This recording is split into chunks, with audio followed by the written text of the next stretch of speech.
کمرہ عدالت میں جج نے ملزم سے پوچھا، 10 جون کو تم نے بیوی کو کلہاڑی اٹھا کر ڈرایا دھمکایا؟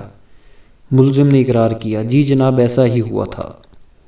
عدالت میں موجود ایک آدمی نے چلا کر کہا، شرم کرو بے غیرت انسان۔ جج نے اس آدمی کو ڈانٹا کہ عدالت میں اونچا نہیں بولتے۔ پھر جج نے ملزم کو مخاطب کیا، 20 جون کو تم نے اپنی بیوی کو پھر دھمکایا اور بیلچہ اٹھا کر اس کو زندہ دفن کرنے کی دھمکی دی۔ یہ سن کر وہی آدمی پھر کھڑا ہو گیا اور ملزم پر لان تان کرنے لگا۔